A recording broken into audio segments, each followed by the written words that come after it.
It's a question that comes up quite a bit. What to do when you feel overwhelmed?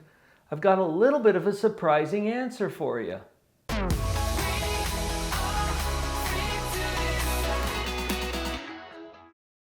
Overwhelmed. Think about the word for just a minute. The word itself implies that there might be some state of being perfectly whelmed.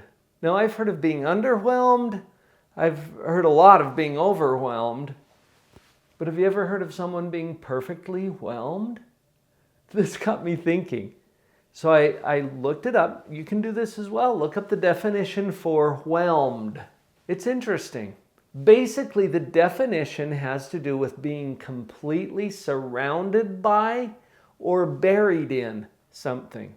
The best example that I can think of is a fish in water.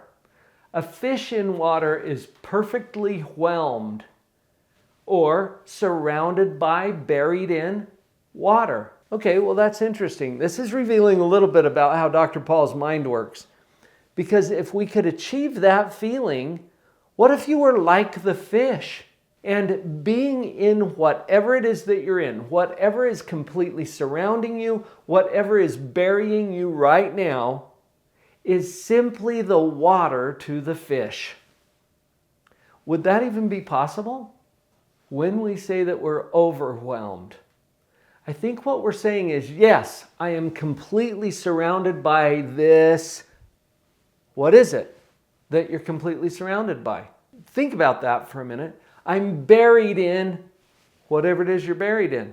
But like the fish isn't even really aware that it's in water. It simply is what it is. And some of what you are buried in probably simply is what it is. I'm filming this video during the global COVID-19 pandemic. We are all completely surrounded by and buried in this pandemic. What would make it overwhelming? See, when we say we're overwhelmed, we're attaching emotional energy to the thing that we're completely surrounded by or buried in. Fish don't do that. They don't look at the water and say, oh, I'm completely surrounded by this water. No, they simply exist within it.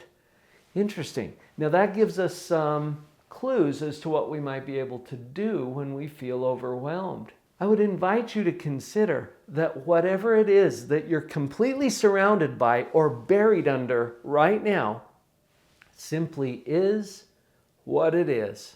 Challenging times? I get this question a lot too. Dr. Paul, how do we deal with these challenging times?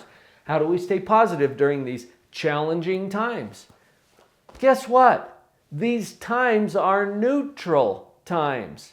I get that there's challenges, but when is that not true?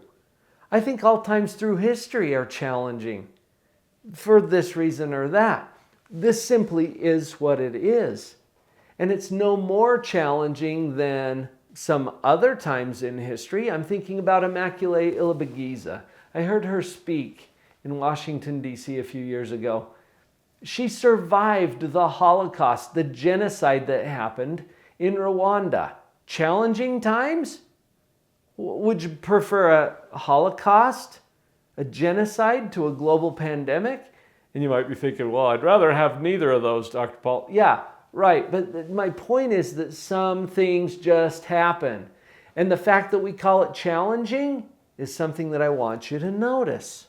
When we label our experiences as challenging or overwhelming, we have just attached emotional, anxious energy to what it is. Picture for a moment letting go of that. Like the fish simply existing in the water, whatever it is that's got you surrounded or buried right now is your water. Exist in it. Swim in it. Be in it. And without calling it challenging or overwhelming, it simply is what it is. Now, what are you going to do? That's a pretty good question. What am I going to do given the context? Now, there are parts of your mind that are going to jump in and say, but I don't feel like it, or it's too hard, or whatever. Okay, remember, those are judgments. And the weather report. I like to think of it that way too. The weather report. I want to go to the store, but there's a global pandemic on and I don't have a mask. Well, what am I going to do? Go find a mask. Make something. Deal with it. Be in the water that is present all around you. It doesn't have to be overwhelming if we detach our emotional connection. And I think we can only do that when we realize that we're doing it. I've said this to my clients so often. Until you see it as a choice, it's not. See it as a choice, and then use that powerful mind of yours to take it in a direction that might serve you better. You've got this. Now are you feeling a little more perfectly whelmed? I hope so. If not, don't judge yourself. Just do what is required. And you may not even know of the resources available to you.